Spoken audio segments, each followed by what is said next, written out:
All right, let's dive right into this explainer and tackle what is, frankly, the absolute biggest mystery in the Cambridge AS&A level biology exams. We spend so much time glued to textbooks, memorizing these incredibly complex biological processes, everything from the tiniest intricacies of the cell membrane to the massive, sweeping concepts of evolution. But there is a massive gap between actually understanding the biology and proving it to the examiner on test day. Today, we're going to crack the examiner's code. We'll be using official reports and high-mark strategies so you can see exactly step-by-step what success actually looks like. It's a genuinely baffling phenomenon. I mean, you probably know someone, or hey, maybe you've even experienced this yourself, where a student knows the biology inside and out. They can literally recite the textbook word for word, but then their grades just don't reflect all that hard work when they encounter unfamiliar contexts in the exam hall. They walk out feeling super confident only to get a grade back that makes zero sense. So why does this happen? Well, the answer doesn't lie in what they know, but in exactly how they format that knowledge. To put this into perspective, just take a look at this quote straight from a senior examiner. They point out that a single topic, collagen structure and function, can account for around 15% of the total marks in paper 2. When you realize how much weight one single area carries, it becomes crystal clear that we need a completely bulletproof way to secure every single point. We absolutely cannot afford to leave a chunk of our grade on the table just because we didn't communicate our knowledge the exact way the examiner wanted. So here is the real secret. Cambridge examiners award marks for your systematic processing and your logical deconstruction of a problem. They actually call these method marks. What this means for you is that even if your final numerical answer is slightly off because of, say, a tiny calculator error at the very end, you can still secure the vast majority of the points. That is, as long as your thought process is visible and logically correct. They're grading your scientific thinking, not just your ability to punch numbers into a calculator. And that brings us perfectly to our 4-step answer engine framework. This is essentially a high-mark strategy that takes your raw, memorized knowledge and transforms it into an elite A-star level response. Here's how it works. Step 1, concept identification.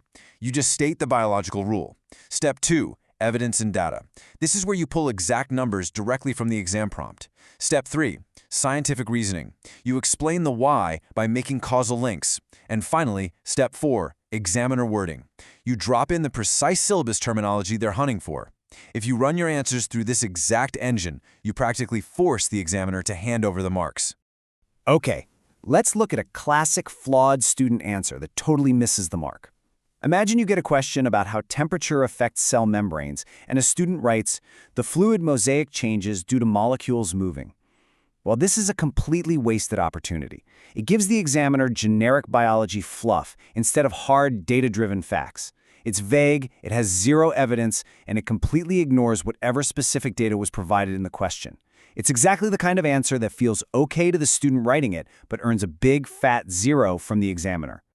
Now, looking at this full-screen breakdown of the fluid mosaic model, we get a really stark contrast. You can see how this visually maps out the correct path. It's not just talking generally about the membrane. It absolutely requires you to extract specific values from the provided graphics. It clearly highlights where you have to pull exact data points, things like kinetic energy values, to anchor your biological theory to the actual reality of what's in front of you on the test paper. This brilliantly shows our framework in action. Let's break down exactly why the top band answer wins here. First, it states the principle right out of the gate, an increase in kinetic energy. Next, it ties that principle to exact numerical data pulled straight from the stimulus, specifically noting the jump from 0.2 to 0.8. Finally, it explains the causal relationship, noting that the increased energy leads to more space between the phospholipid molecules, which creates a more fluid membrane. Concept, evidence, reasoning. It is a completely closed loop of undeniable logic. But even with this killer framework, there are definitely hazards to watch out for. A massive pitfall we see repeatedly highlighted in the principal examiner reports is something we call the context trap. This happens when students either panic or just get a bit lazy, and they essentially dump a memorized, generic textbook definition onto the page. The problem, that definition has absolutely zero connection to the specific, unique scenario provided in the question. The examiner doesn't want a dictionary definition, guys. They want to see you apply that definition to the living, breathing biological problem right in front of you. Let's pull up our next slide on antibiotic resistance to see how this plays out in a really high-stakes topic. The key here is treating the biological struggle as a dynamic real-world puzzle. Notice the thermometer graphic on the left? It shows the progression from an E grade all the way up to an A-star elite band. The students stuck at the bottom are falling straight into that context trap, just giving generic definitions of natural selection.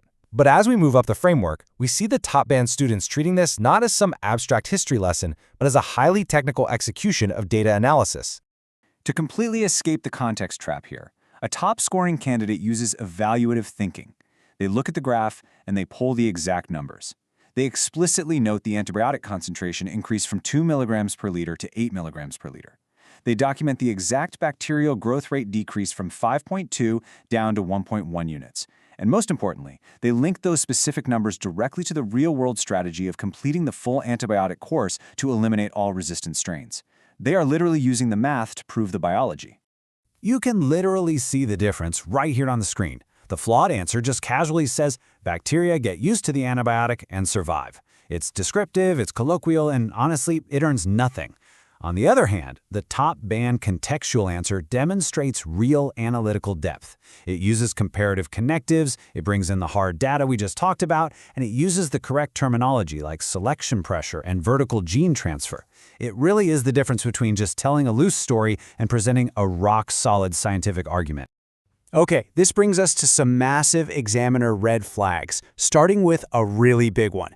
The principal examiner reports explicitly state, and I quote, "Candidates frequently lose easy marks by forgetting to include units in calculations or failing to check if given units need conversion. We call this unit negligence, and it is essentially throwing away free marks. Imagine doing all the hard work of understanding the biology, extracting the data, executing the math, and then you just forget to write millimeters or milligrams per liter at the end. The examiner's hands are tied. They literally have to penalize you." Moving on to this full-screen breakdown of speciation, we can spot the second massive red flag, terminology confusion. Notice the critical distinction highlighted down at the bottom. We have allopatric speciation, which is represented by physical, geographical separation, and then we have sympatric speciation, which represents ecological or behavioral separation within the exact same area. These are vastly different biological mechanisms, but under the pressure of the exam clock, students mix them up all the time. Examiners explicitly warn us about this. Confusing these key terms, like accidentally mixing up ecological isolation with geographical isolation, instantly breaks the logic of your entire answer. Think about it. If you write a beautiful, data-rich paragraph explaining how a mountain range separated two populations, but you label it sympatric speciation, the examiner immediately knows you don't actually understand the core concept. The terminology is your foundation. If it crumbles, the whole answer just comes down with it. So let me ask you this. I want you to really pause and think about the exact consequence of skipping step 1 of our 4-step answer engine framework. What actually happens if you're in a rush and you jump straight into calculating the data or describing the graph, without first clearly stating that underlying biological principle? Just put yourself in the shoes of an examiner with a very strict mark scheme who has to read that response. Well, the brutal truth is this. Without defining the principle first, your data is just floating in a void. It's completely detached from the biology. You lose the context, you lose those precious method marks, and your answer just collapses. The examiner needs to know that you know why you're doing the math. Stating the concept first is kind of like turning on the lights in a dark room. It gives everything else in your answer a clear, instantly understandable purpose. Let's lock all this in with a quick mastery checklist. Remember, finding success in the 9700 syllabus isn't just about having a great memory. It's about logical, structured reasoning and knowing exactly how to format your evidence. Always use the 4-step answer engine. Never, ever leave your numbers naked without their units. Always apply your concepts to the specific context of the question, so you avoid that context trap. And lastly, make sure you define your terminology clearly before you start building out your argument. Now that you actually have the examiner's secret code, the entire syllabus transforms. Seriously, it's no longer just a giant wall of facts to memorize, but a series of logical puzzles just waiting to be deconstructed. So, here's my challenge to you. Grab a past paper and look at it through the lens of this answer engine. Which complex biological mystery are you going to effortlessly dismantle next? Keep this structure in mind, and I promise you, you'll completely change the way you see these exams forever.